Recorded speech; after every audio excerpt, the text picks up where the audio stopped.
This is Boris Johnson, and this is his former communications director, Cain. And Cain has been in front of the committee today and said some of the most damning comments, as well as hilarious comments, that you'll ever hear about Boris Johnson. And interestingly, he makes a comment that compares him to probably one of the worst monarchs in European history. At this point in the inquiry, we're talking about Cain's WhatsApp messaging with Dominic Cummings. And the context is that Cain and Dominic Cummings are infuriated by Boris Johnson because he's obsessing about the economy and he's not really understanding what is going on and what needs to happen, as well as the length of the problem that is in front of them. The PM at the time would refer to the mayor of Jaws from the film, who wanted to keep the beaches open.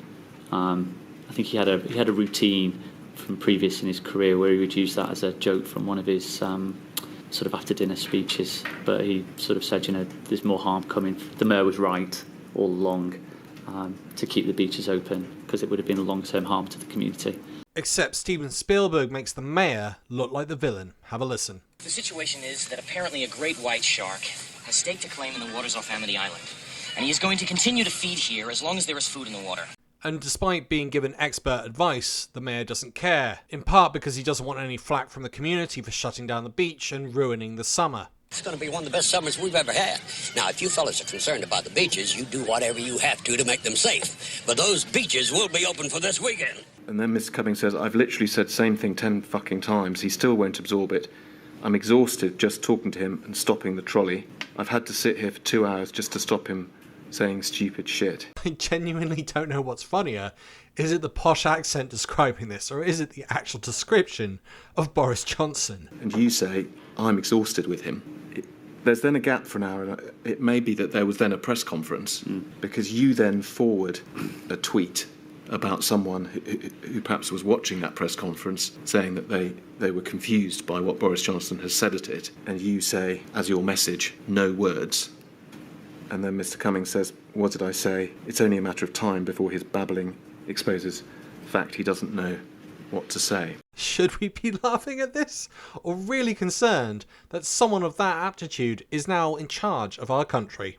And that you were despairing, if you like, of what he was doing and saying? I think anyone that's worked with the Prime Minister for a period of time will become exhausted with him sometimes. Just brutal. He can be quite a challenging character to work with, just because he will oscillate, he will take a decision from the last person in the room. I think, that's pretty well documented. Now listen to this description of probably one of the worst monarchs in European history. Louis Capet is bashful and hesitant, with few of the characteristics expected of a future king, much less a husband.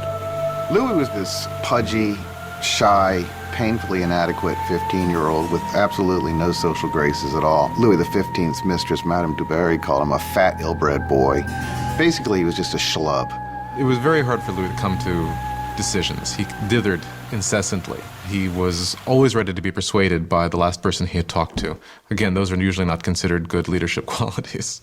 What we're seeing here, in that critical period, is someone who simply can't make up their mind, and with whom two of his closest advisors are exhausted. I mean, I think that's correct. I think there is a difference between weighing up the evidence and looking for challenge on policy issues and being sure that we are making the right decision.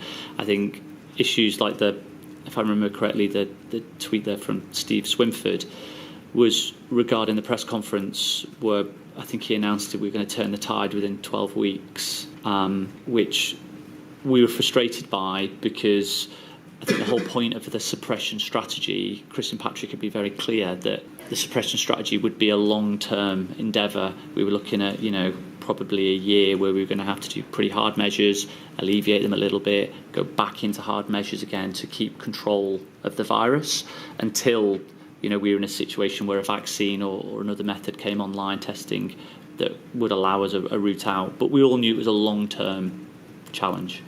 And I think from a communications point of view, the Prime Minister indicating that we basically could be finished with COVID in 12 weeks was unhelpful. This is something straight out of a Simpsons clip. Have a listen to this. Tell you what, sir, from now on you'll be Homer Thompson at Terror Lake. Let's just practice a bit, When I say, hello, Mr. Thompson, you'll say, hi. Check. Hello, Mr. Thompson. Remember now, your name is Homer Thompson. I got you. Hello, Mr. Thompson. Oh, now, when I say hello, Mr. Thompson, and press down on your foot, you smile and nod. No problem. Hello, Mr. Thompson. I think he's talking to you. Mr. Cain, you say it was unhelpful. One might think that was quite a well-chosen word from the communications world. Mr. Cummings is clearly expressing the view to you at the time, in the context of that, that he doesn't think the Prime Minister is up to the job. Did you agree with that? And this becomes even more damning. I think if you look at something like COVID, you need quick decisions and you need people to hold the course and have that strength of mind to do that over a sustained period of time and not constantly unpick things, because that's where the problems lie. So I felt it was the wrong challenge for him mostly. From top to bottom, he is probably one of the most useless prime ministers in a crisis situation we've ever had, and he's up there with the likes of Louis XVI when it comes to decision making. Let me know your thoughts in the comments. Thank you to all my Patreon and YouTube supporters. You're awesome. If you'd like to help with the channel, look at the link in the description, or you could even consider buying me a coffee. Thanks for listening. Bye for now.